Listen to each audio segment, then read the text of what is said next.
So I got my comfy slippers on, I got my long john top, and I got my fire, my coffee. Perfect day to talk about one of my favorite firewoods, Black Locust. One small town New England family living out their adventures, one day at a time, sharing for the whole world to see. This is BuildALot Acres. Please remember to like and subscribe if you enjoyed today's video.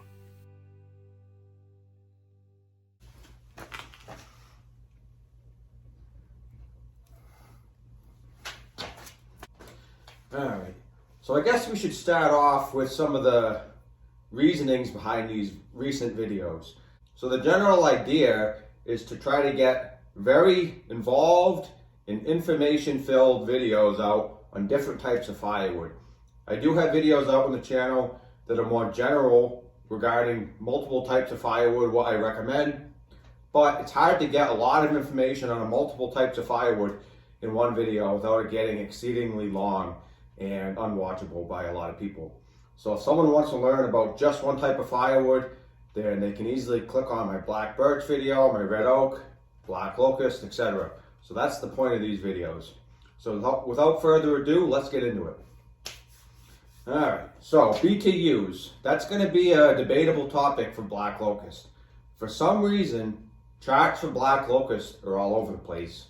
BTU charts can be all over the place for any type of wood, but black locust seems to be one of those woods where they can't agree how much BTUs it has per cord. Now, firewoods are rated in million BTUs per cord, so MBTU. And black locust, I've seen it listed anywhere from 23 million BTUs to 27. But most charts seem to agree that black locust is one of the highest rated woods, and most of them list it at 26 to 27 million BTUs per cord, which is very high.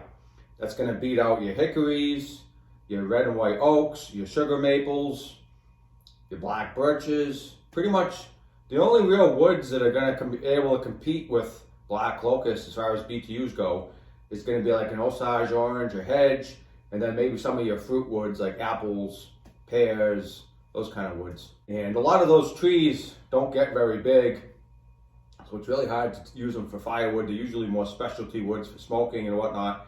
So as far as regular firewood trees go, black locust is about the top of the top. So let's get into some of the other characteristics of black locust. Seasoning time. Black locust is a mid-range seasoning wood, and that means it's about 2 years. You could argue maybe down to a year and a half with ideal seasoning conditions as far as wind, location, amount of sun, etc. But typically speaking, black locust is going to take about 2 years to fully season. That's from when you buck it and split it to when you can burn it in the stove. That does not account for logs. People that tell you wood seasons while in log form are lying to you.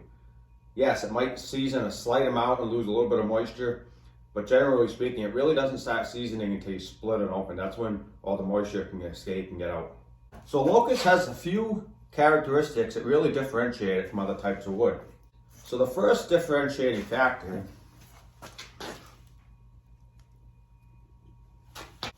is going to be the unique bark. Now, you can tell on this piece it has a very unique bark. It looks like an overgrown vine, and in a way it kind of is. Black locust is actually considered an invasive species in Wisconsin and Connecticut, and it's prohibited in Massachusetts, which happens to be where I live. Now, I'm not sure what that means. How do you prohibit a tree? I guess that means you can't grow them or plant them in Massachusetts.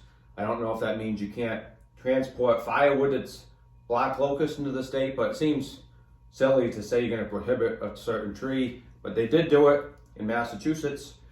Although it does grow in the state, I have cut black locust in western Massachusetts, more towards the Springfield, Amherst, that area of the state.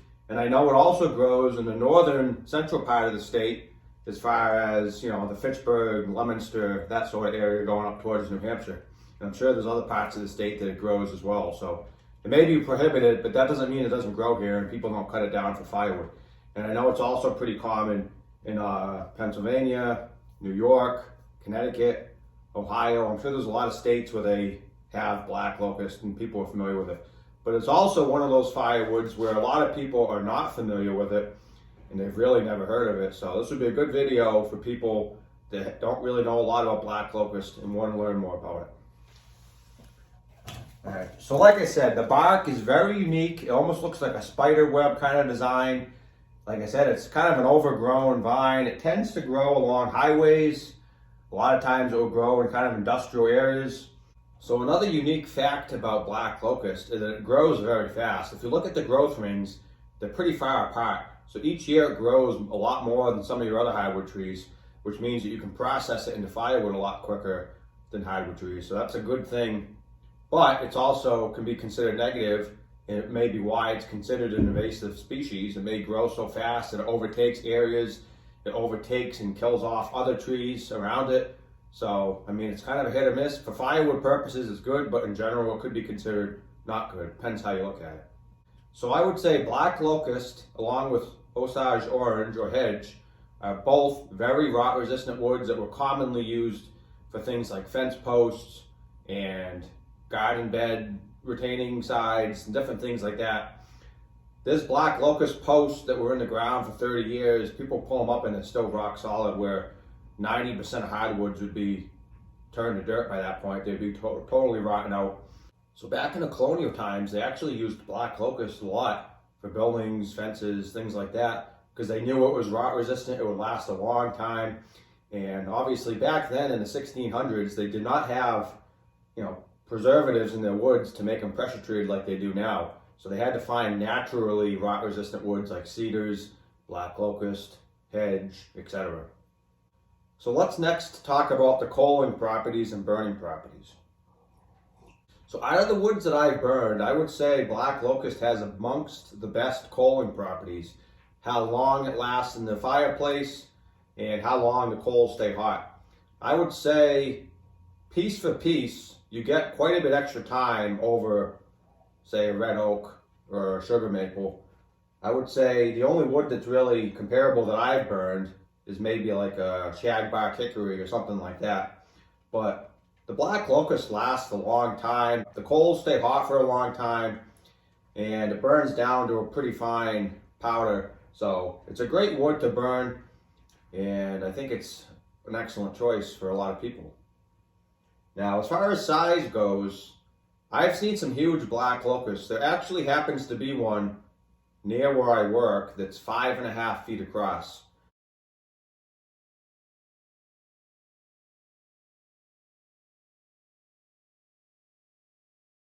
But generally speaking, most of them don't get that big. Most of the ones that I see are more in the, maybe 2 to 3 foot range. Seems to be about where they top out, maybe up to 4 feet. But the ones that are 5, 6 feet, those are much more rare and harder to find. But even a 2 or 3 foot diameter tree is going to yield you a lot of firewood. And let's talk about some of the characteristics as far as the grain pattern and things like that. Now, as you can see there, the bark is incredibly thick. I would say that's probably 1.25 to 1.5 inches thick where that ridge is.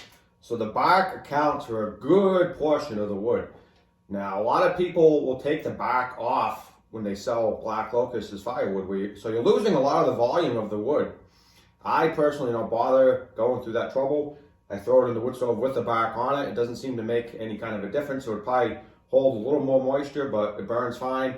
But it's definitely got a thick bark, one of the thickest bark trees that I've come across regarding firewood. Another thing about black locust to keep in mind is it does have thorns, usually on the branches, not on the trunks themselves, but on the branches there tends to be a lot of small thorns. Now, it's definitely tougher to process, but it's not nearly as bad as its cousin, like a honey locust. Those have, these huge hard thorns that are up to 2-3 inches long. It look like they could pierce an armored tank. So you want to keep that in mind when you go to cut black locust, that it can be tougher to process and there can be a lot of thorns in the branches. Now, as far as the bark, like I said, it's really thick and it's also really hard. When you cut the black locust with your saw and buck it up into pieces, you're going to notice that it's very tough bark. It can leave sparks just like a shagbark hickory can, so it's much harder as far as that goes over like an oak or a maple. And as far as splitting goes, I would say the black locust, some of them grow really straight, some of them grow more twisted, but even the ones that appear straight, when you buck them up, when you go to actually split them open, those ones that look straight can actually be quite wavy. A lot of the black locust pieces that I split are fairly wavy. As far as the splitting scale and difficulty, like I've said in other videos, let's put red oak at a 1 or a 2, because that's the easiest splitting wood about there is. And let's put a stringy elm at like a 10. I would put black locust, at least the stuff I've dealt with, probably at around a 5, maybe a 6 in some cases. It's definitely not the easiest splitting wood, but it's not the hardest. I would say it's a mid-range as far as splitting goes. So the last thing I want to kind of touch on with the black locust is going to be the wood itself and the bark. It's a really tricky wood sometimes to identify. I've seen black locusts that had gray bark, green bark, dark brown bark, coffee colored bark. They're all black locusts, but they all have different colored wood, and even the actual inside, the meat of the tree, can be different colors. So it can really kind of trick you. Some of it's like a yellowish green, almost looks like pressure treated lumber. Some of it's coffee colored. Some of it's really dark, some of it's more gray, but it's just one of those trees that can be tricky to identify. But all in all, I'm actually newer to the black locust tree. I haven't really burnt a lot of it. This is my first year burning it. So far, I do like it. I don't like it as much as some other woods, like say oaks or hickories, at least not at this point. Maybe I'll change my mind as time goes on. But I do think black locust is an excellent choice for firewood. And I know there's people that will only burn black locust, so that has to tell you something right there. But I hope you guys enjoyed today's video where we got more in-depth on the black locust for firewood. And if you enjoyed today's video, please consider liking, commenting, and subscribing. It would greatly help our family channel, help us grow. It's free to you to do. And until next time,